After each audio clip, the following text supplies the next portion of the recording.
We back. Once again, it's on. Welcome to the Parental Advisory Podcast. Before we get started, as always, we need you to do what? What do we need you to do? Tiff, I want you to lead it off. What do they need to do? Like, share, subscribe, and smash that button, goddammit. Parental Advisory Podcast. You can find us on YouTube as well on Instagram at the Parental Advisory Podcast. This episode is brought to you by Slimmin' Huskies. Yes. Pizza Birria. Best pizza out there. It's legit. I learned from you that they are black owned. I did not know that. They are black owned, and another good thing about them, they're actually the first and only black owned business on 5th and Broadway in Nashville, Tennessee, which is where they originated from. So they are three gentlemen from Nashville, Tennessee, and Slimmin' Husky is a fast, casual pizza shop with a love for hip hop and R&B culture. So they locally are sourced. They have locally sourced ingredients with local craft brews. And what they do is they build the community by advocating the people and businesses that make every space great. So they have 10 locations over 3 states in Tennessee, Georgia, as well as California. So those brothers are doing it. I'm rocking a little collaboration they did with the Trap Museum down here in Atlanta. So huge shout out to Slimmin' Husky. You gonna give a company objective though, ain't he though? Absolutely. Listen, he dropped it. You know he gonna give a company objective. At that Trap Museum event, when they were first dropping here, before they did the Howell Mill location, I remember Clint, we're having some conversation, and he said, hey, yeah, we're looking at expanding. I'm like, oh, that's great, man. I can't wait till you guys are here. And he said, yeah, we're going to have 8 coming up. And what was that? They had 2 already and have 10 now. That's crazy. He talked it into fruition and he said it. That's crazy, man. He manifested that, man. Right. You can actually order it like frozen. They can send it to you. Yeah. Oh, wow. They're doing it. Just check out the website. Go to slimminhuskies.com. Really so they're super dope. Good guys, man. Just really proud of them. Really proud of them. One time for TSU, too. Got to go Absolutely. And the news. You know, that's what we do. Yo. We got a shameless plug out there. So, no, we're, before we get going, how's everybody going? What's going on? I see we got the boys in the hood over there. So y'all kept referencing Jay-Z last time. So you switched over to Q? Oh, she dropped it on us. No Vaseline. Absolutely. I see you getting in tune for Juneteenth over there. Absolutely. You know, I always got to represent for the culture as well. So, Juneteenth. Be prepared. Anything going on with HBCU alum? Absolutely. Juneteenth? Yeah, we got a couple of events, doing some vendor events for HBCU alum this summer. And really excited about this Juneteenth event that we're going to do here in Atlanta at Lakewood, and also Essence Festival. Ooh, he just dropped the bomb on him. Nice. We'll talk about it later. Ooh, okay. Essence. I've never been. Maybe I should go. This would be the. I've never been to Essence. I've never been to Essence. Well, let's make it a group trip. Make it a group trip to Essence. Kiki, you gonna fly on down, catch us at Essence? Of course. Pull I up. want parental advisory T-shirts though. I'm just making my personal request. Okay. Can your girl make them? Absolutely. I can make them. I can say my homegirl make them. I gotta have 2 homegirls that make T-shirts. Yeah, I'm all for the merch. Let's do it. I made this one at work, actually. Yeah. Love. Looking a little snug over there, bro. What you been hitting? Is that dad life? Is that he ain't shit. No. So this week we're gonna be talking to you about good cop, bad cop. You know, we're not talking about police brutality or anything like that, even though it's not a joke. That's some real stuff that needs to chill out. But we're talking about good cop and bad cop when it comes to parenting. So, if you're good copping and bad copping, I mean, if you or your spouse take, opposing roles in dealing with your kids, you're not the only one. Many parents take the role of good cop, bad cop, in the family. So for instance, dad is the kid's best buddy and mom is the nag, or dad is strict and mom is the sympathizers. But the funny part is parents aren't supposed to be cops. True. More than cops, you are supposed to simply be the coaches for your children. Great. So instead of actually being a cop, it's more coaching. But it is still looked at sometimes in parenting as good cop, bad cop. Yeah. Mm-hmm. So kind of how I want to break the ice is throwing out there, do you actually agree with the method of good cop and bad cop?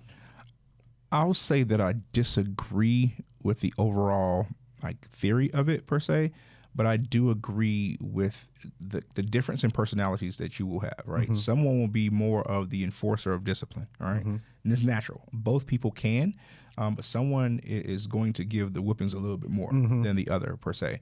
And usually the case is where, say, for example, maybe a dad has a more of a loose relationship in terms of the day-to-day, are you doing this? Did you do your homework? Did you make sure you brush your teeth? All those things from a day-to-day standpoint, historically, you would say the stigma is that the mom make sure that happens. And so, and how I was raised as well, both the parents were definitely focused on those day-to-day activities and make sure stuff happened. But I knew that my mom would give me a little bit more whippings than my dad. And I really didn't get a lot anyway because I was a great kid. But, sure you were, Terrence. But what I'm saying is, too, of course, I feel like for some situations, you could, if your mom says no, maybe your dad says yeah. All right? And so I think kids figure that out and they try to manipulate the situation. Because one parent is going to say, yeah, you can't have that. Another one will. And like, mom said I can, dad said I can. So I think people, kids kind of place their parents against each other and those type of things. And so just from an overall standpoint of a number of different topics, it could be school related or organizations that they're in or practice or bedtime, or I want to go out and do this weekend. One parent may say yes, and one parent may say no, right? And so, who are you? Yeah. Are you the good or the bad one? Are you the one who's more stern or less stern? You want the ones who's more understanding. So I feel like that's the good and bad aspect, but I think it's more of a coach, a leader, instructor. I'm trying to teach you the right way. I'm not trying to be the disciplinarian strictly just because I want to be a jerk. Yeah. Blueprint. Yeah, blueprint. Be the blueprint. Be the blueprint. Be Jigga Man. But now what it does is it splits, like you're saying, Terrence. It pretty much splits the parent. The kids know, hey, I can go to mom for this because dad isn't going. And kids do that. My daughter does that. She'll go to me. She doesn't have the capacity to know that even though we're not in the same household, we still communicate. So she'll go to her mother and say X, Y, and Z, blah, blah, blah, and think she'll get away with it. And her mom comes back to me and it's like, yo, what is Zoe talking about? I'm like, she's trying to pull a fast one. So it is interesting. They'll try to split that. Yeah. That's funny. In my situation, my son definitely plays that. I don't agree with the whole good cop, bad cop thing. I do believe in like I said earlier, the kids more than likely will not listen to a word that you say, but they will do as you do. So being a blueprint works. It's more effective than being good cop, bad cop. But as far as the terminology or the psychology behind it, I think I as a parent would say I do both, and I kind of have to as a single mom. I know with some subjects I'm very stern and the girls know not to try me, and in other ways we can be very open and transparent where maybe other 15-year-olds wouldn't feel that comfortable talking to their mom about a certain subject.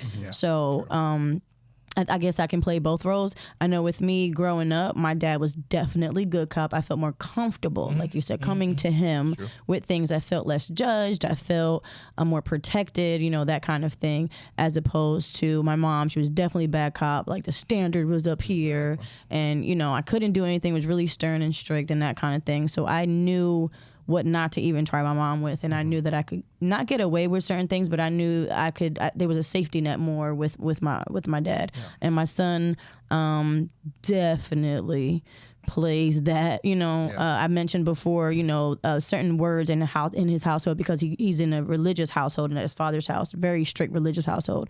Certain words he's not even allowed to say. So at my house, when he says it, it cracks him up, and he's like, again, the word but, he's just like, it's like such a big deal. He thinks he's cursing in my house, it's like, and we just crack up laughing. He's or the word like poopy or something like that, where I guess in a church environment it's inappropriate, where in my living room it's funny. So he's just like, you smell like poopy, and he's like cracking up laughing, so I get it. I mean, when you grow up in a which I grew up in a very Christian religious household, but you can't even say lie. You have to say, I was telling the untruth. You're telling the untruth. Very, lie. You can't even say shoot or, darn. Darn, Don't say dang, because that's too close to damn. So, and you know what's worse than all of that too? Sucking your teeth. Oh yeah. You better not do that. Sucking your teeth. Yeah, that's no good. That'll get you smacked. That's like saying the F word or something. Right.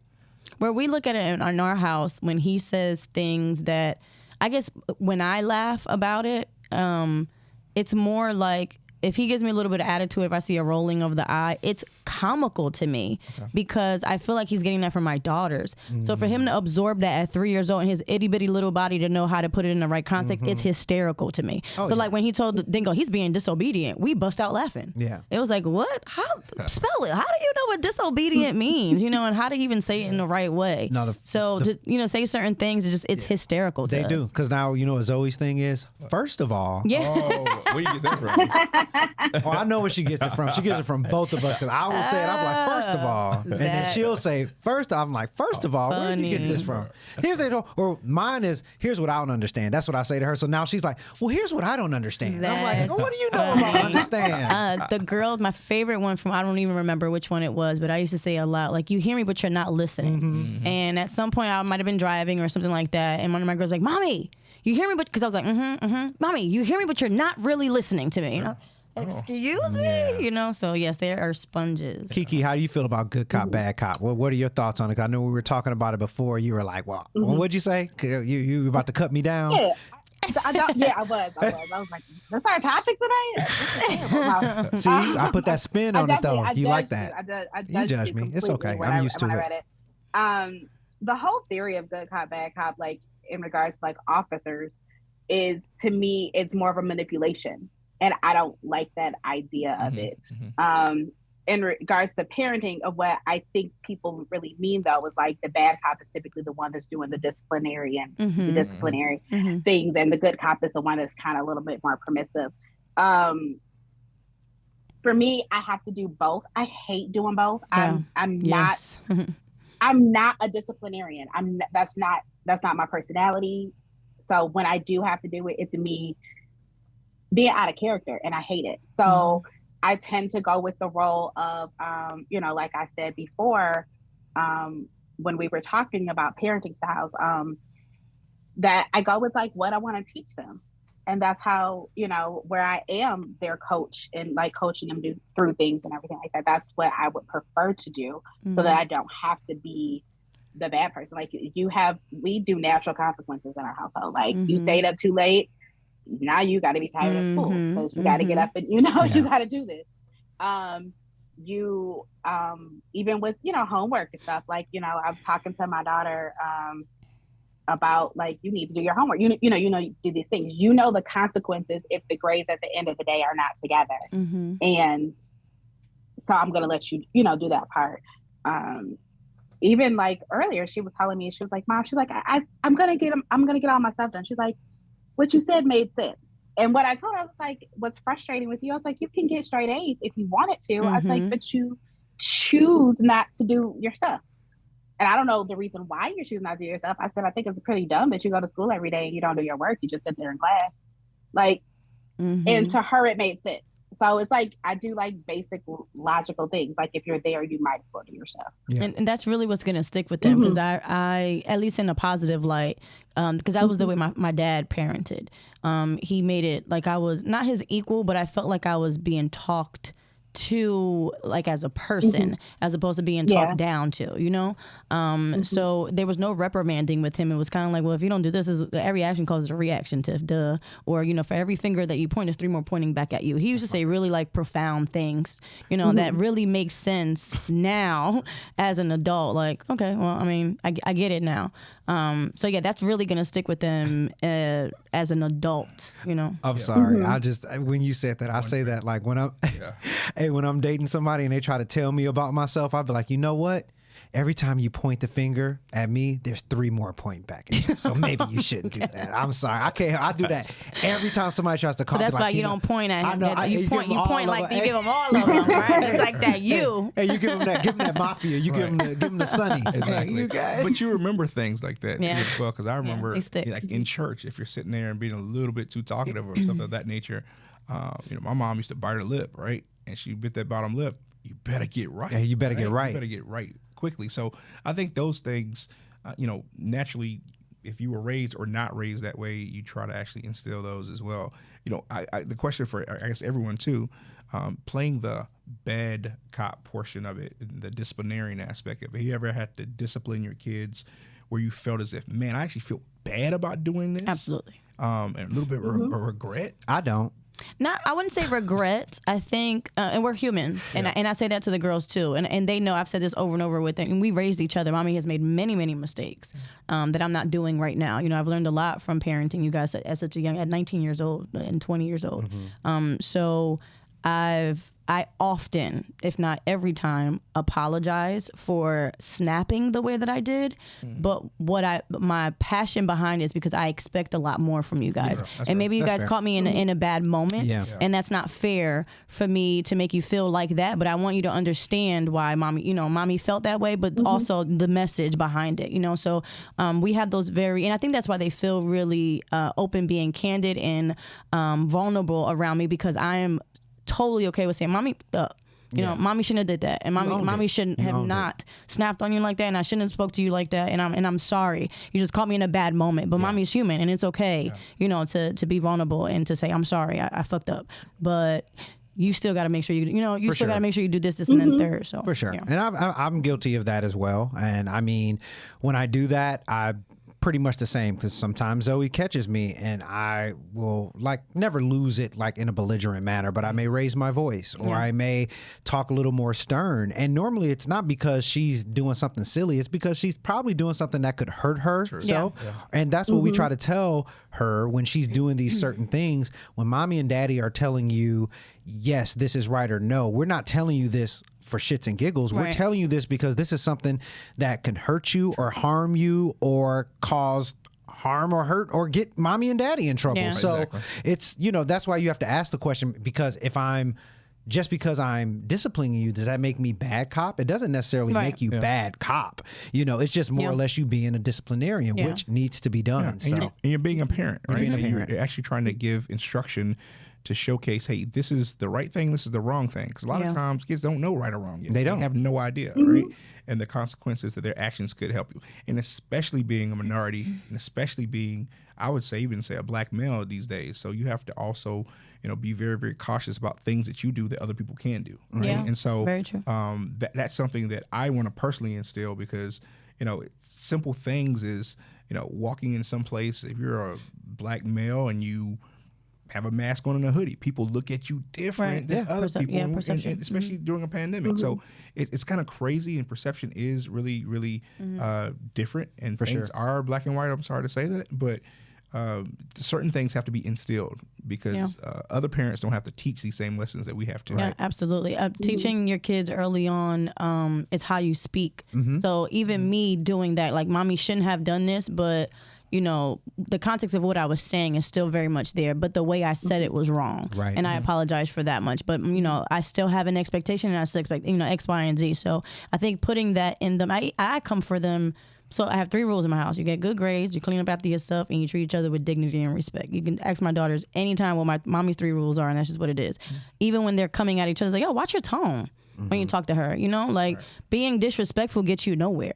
So you can be upset and to express yourself in a way that's effective, but not disrespectful to the other person, because it gets hidden in the message. People often, now we're arguing about how we're arguing as opposed to what we're actually having a debate about, so being effective in your tone, being effective in your speech and how you talk to people will get you a lot further. And I've told them this often before, people expect mommy to be the crazy Latina because of what I look like.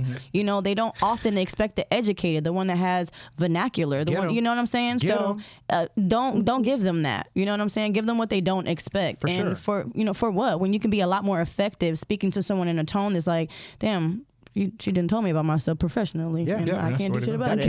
That kills them. That kills them. If you can cut them down without having to swear, and you can just use your vernacular, as you just said, I mean, it will kill them. So, I agree. I agree wholeheartedly. Marquita, what would you say? I know everybody pretty much has come to the conclusion that we don't necessarily agree with the good cop, bad cop terminology as far as parenting. However, in the state of good cop, bad cop, would you say that there should always be one person that is good cop and one that is bad, or should the roles be switched at time if that comes up, if that's the method? What do you think?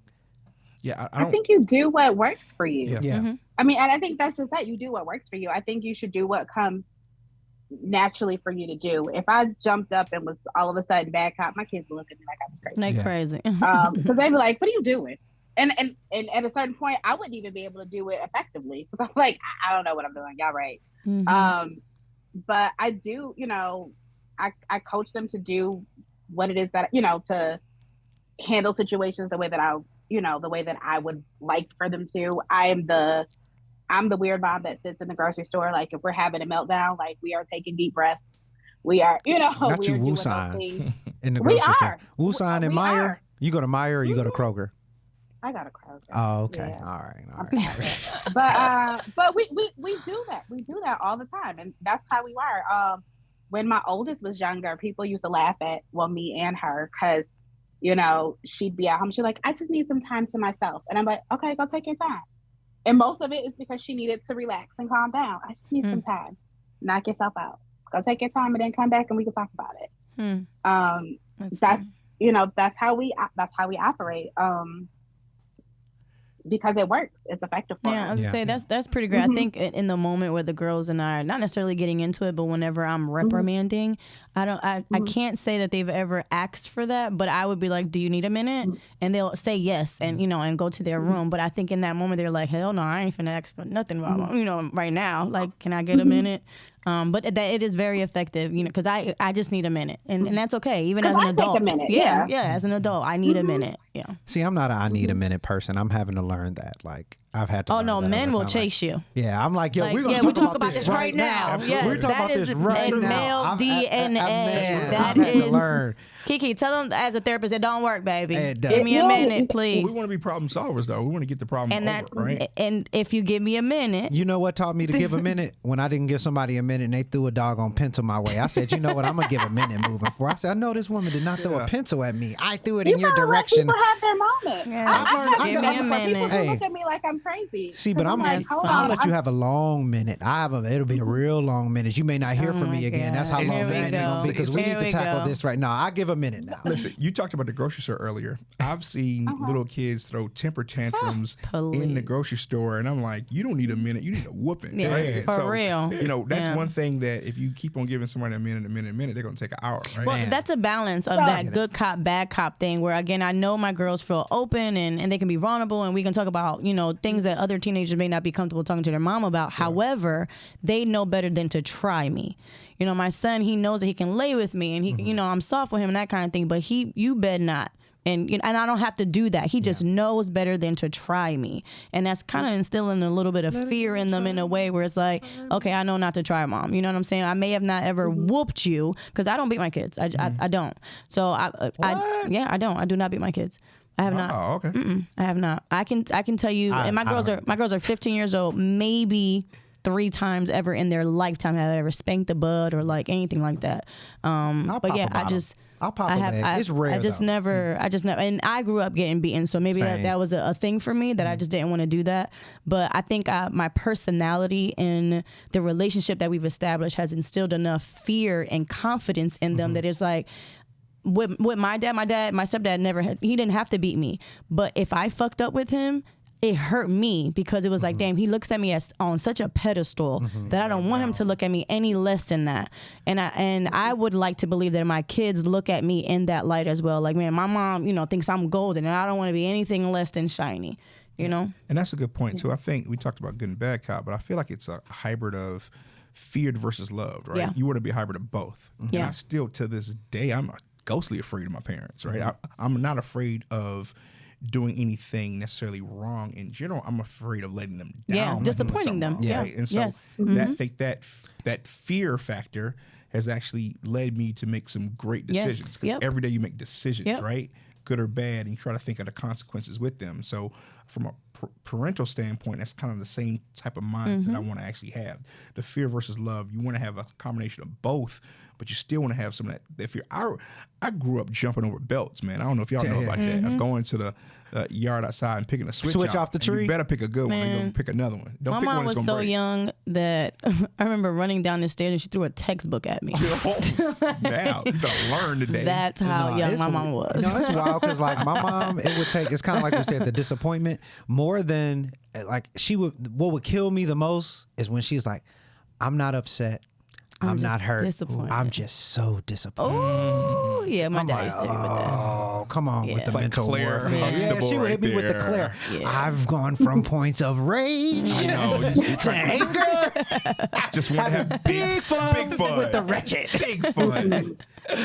No, that's wild. Yeah, I mean, I would say in my instance, it's not, we don't play good cop, bad cop, but I'm probably, if there were one, I'm the good cop, because my ex will tell me whenever she's disciplining Zoe, she'll say, I want to go to daddy's house because I don't, I mean, You're the rest haven. Yeah, I'm the rest haven. Yeah, not Russell Rest Haven, but I am the rest haven. But no, it's like she doesn't really do anything for me that I have to be a stern disciplinarian, but that also goes with a level of comfortability, because I would never try my dad, but I only spent summers with my dad. I tried my mom on a regular all the time. I would, and my mom would even say to me, you wouldn't try that with your dad. And I'm like, yeah, you're right. Because it was that dad figure. And honestly, my dad, I can think of one time that he had to really whoop me because I didn't do anything. But my mom, on the other hand, she was whooping me until I was like 12. She said until one time she whooped me and it didn't hurt anymore. And she said I just turned around and looked at her, and it made her think of The Exorcist, because I like turned around. And she said after that she was done whooping me. So,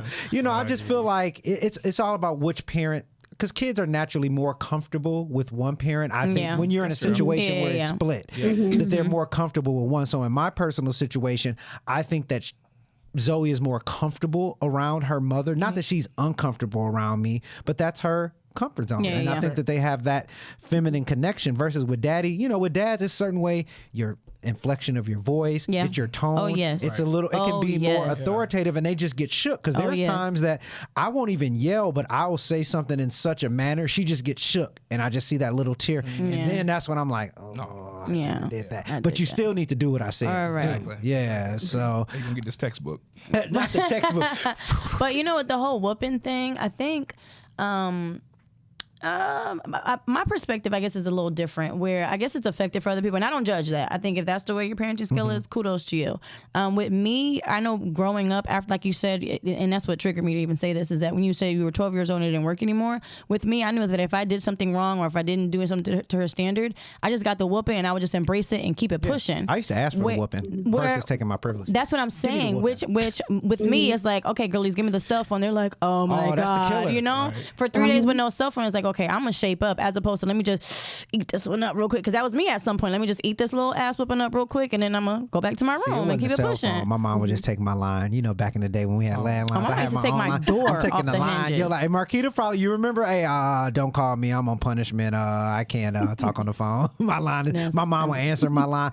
Yes, Remy is on punishment right now. Oh, that was the worst. Like, why are you telling my business, man? So that help you shape up though, right there. It does. Yeah. But I always say too, you know, I grew up in the South, and a lot of times people said, hey, you'd rather have your parents whip them than let the streets whip them, right? Yeah. So, you know, whatever your fear factor, instilling of discipline has to be, it nothing is right or wrong, right? However you want to do it if it's legal, right? And you're not going to get the defects called on you. But just from an overall standpoint, I feel like taking away privileges, some people put their kids in timeout. Some people, you know, make sure they can't have electronics and they have to just sit in the room and read, or some people actually have to do extra chores. Whatever it is to get to the common goal is what it is. So what you feel comfortable with as well. I just know too, from a standpoint, if I had some consequences with the action, it would make me make a better decision than not. Every action causes a reaction. My mom used to tell me there's consequences to your actions, whether they be good, bad, or indifferent.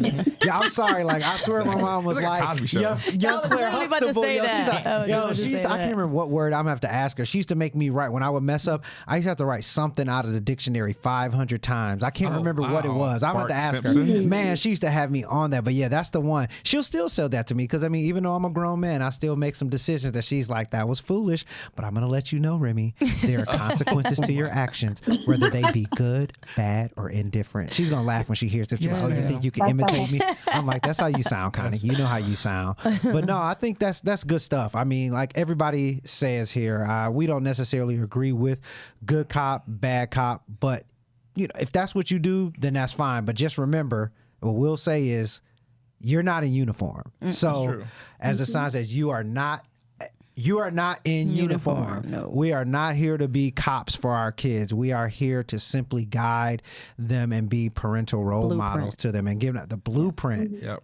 The blueprint. So yeah, that's good stuff. Anybody got any closing things? Anything they need to get off their chest?